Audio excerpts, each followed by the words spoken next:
प्रार्थना के लिए समय नहीं है, क्योंकि याचना नहीं अब रण होगा, संघर्ष महाभीषण होगा।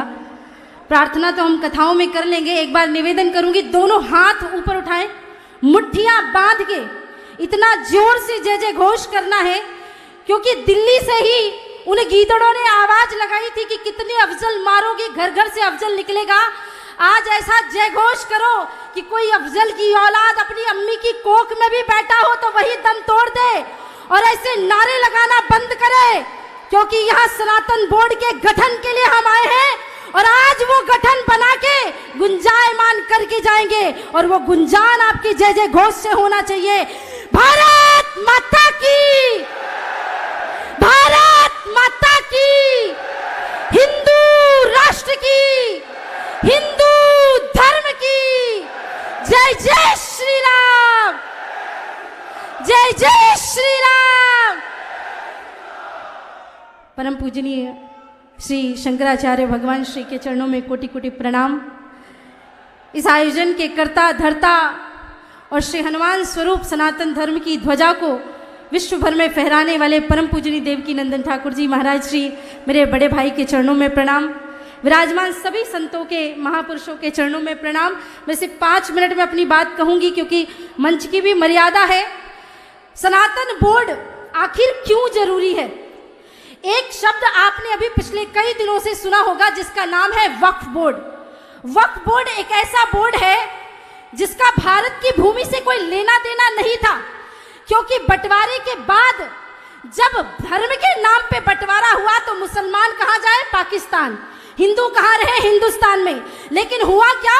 वहां से हिंदुओं को कत्लेआम करके भगा दिया गया, या तो मार डाला गया, या तो धर्म परिवर्तित करा दिया गया, या तो उनका नामो निशान मिटा दिया गया। और उसके बाद जो वहां के हिंदुओं की जमीनें थी वो किसके पास चली गई? मुस्लिम पाकिस्तान वक्फ बोर्ड के पास। और हिंदुस्तान में, भारत की भूमि में जो हिंदुओं की भूमि थी और इनके मुस्लिमों की भूमि थी वो भी वक्फ बोर्ड को चली गई। इसके बाद भी ऐसी ऐसी जगहों पे ये अपना दावा करते हैं। कभी तो कहते अंबानी का घर वक्फ बोर्ड की जमीन पे बना है, कभी तो कहते फला फला रेलवे स्टेशन वक्फ बोर्ड की जमीन पे बना है। पढ़े लिखे लोग तो जानते हैं कि ट्रिब्यूनल कोर्ट में जाना है, लेकिन जो गांव का गरीब आदमी जिसके 10-10, 5-5 एकड़ ये वक्फ बोर्ड हरण कर लेता है, उसको तो डिस्ट्रिक्ट कोर्ट भी नहीं पता, हाई कोर्ट भी नहीं पता, वो क्या जानेगा ट्रिब्यूनल कोर्ट में। और जिस ट्रिब्यूनल कोर्ट में इन्हीं के लोग बैठे हुए हैं, वहां हमारे पक्ष में फैसला कैसे आएगा? वक्फ बोर्ड बाय यूजर और वक्फ बोर्ड बाय डोनर दोनों ही पूरी तरह से असंवैधानिक है। इस धरती से मैं मांग करती हूं, आज से 13 वर्ष की उम्र में मैंने एक कविता बोली थी, कश्मीर तो होगा पाकिस्तान नहीं होगा।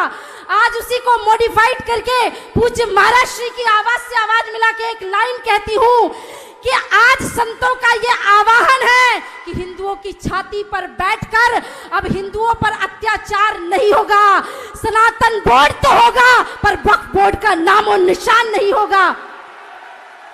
आखिरी में 2 लाइन की एक कहानी सुना रही हूं, कान खोल के सुन लो। एक जंगल में आग लग गई, जंगल में आग लगी तो जंगल के जानवर वहां से भागने लगे, सारे जंगल छोड़ के जा रहे थे। एक टिटहरी रोने लगी, अपनी चोंच से जल लेकर जंगल में डालती, फिर झरने में जाती, फिर चोंच से जल लेकर डालती। कौओं का एक झुंड उड़ के जा रहा था और कहने लगा, अरे टिटहरी, तेरी जरा सी चोंच के जल से जंगल की आग नहीं बुझने वाली।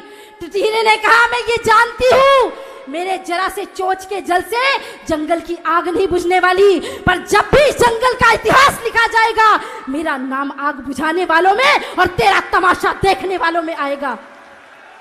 जब परम पूजनीय देवकी नंदन ठाकुर जी महाराज श्री ने अमेरिका में रह करके दिन रात जाग करके सनातन बोर्ड के गठन के लिए, धर्म संसद के आयोजन के लिए जगह जगह गुंजान किया था, तो उनको भी लोग कहते थे, अरे महाराज जी क्या समय वेस्ट करते हो, आपके इतने लाखों करोड़ों फॉलोवर है, आप तो राधे राधे गाओ, कथा सुनाओ। और आपके बोलने से सनातन बोर्ड थोड़ी गठित होगा, एक व्यक्ति के करने से। अगर पूज्य महाराज श्री ने भी सोच लिया होता कि मैं भी अपने यजमानों के यहाँ मजे कर रहा हूँ, क्या लेना देना मुझे, ये बात तो वही बात हो गई ना महाराज कि उनका जो नाम है वो इतिहास में आग बुझाने वालों में दर्ज होगा, और वो आज उसके आप हमें गलत पढ़ाया। शांति का भाषण देते थे। नहीं, हमारे संत महात्मा तो वो महात्मा थे, दधीच ऋषि जैसे संत हुए, समय आने पे हड्डियों का दान कर देते थे। यहाँ तो एक हाथ में माला और दूसरे हाथ में भाले की परंपरा है। जाने से पहले बस इतना ही कहूंगी, सनातन बोर्ड बनेगा, बन के रहेगा।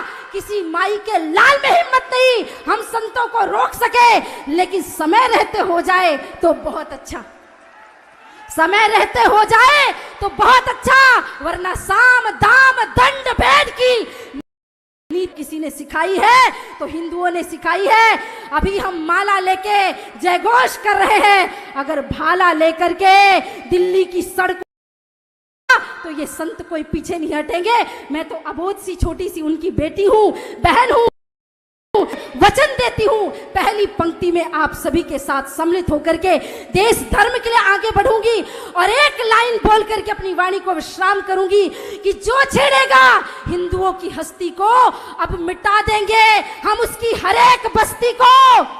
किसी ने कहा आपको मुसलमानों से नफरत है क्या, ईसाइयों से नफरत? मैंने कहा नहीं, जिन्होंने सनातन बोर्ड का आह्वान किया वो देवकी नंदन जी तो खुद रहीम रसखान के दोहे गाते हैं, गुलाब सखी को प्रणाम करते हैं। हमको मुसलमानों से नफरत नहीं है, लेकिन हमको औरंग बाबर अफजल की औलादों से नफरत है। इसलिए इस मंच से आह्वान है कि जो छेड़ेगा हिंदुओं की हस्ती को मिटा देंगे हम उसकी हर एक बस्ती को।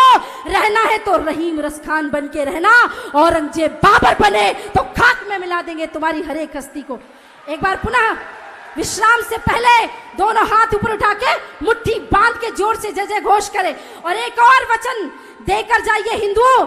1-1 लाख के फोन खरीद सकते हो ना, मेरी माताएं बहनें 2-2 लाख के लहंगे खरीदती अपनी शादियों में, खूब खरीदना, लेकिन 1-1 हजार रुपए की तलवार भी खरीद के घर में जरूर रख लेना।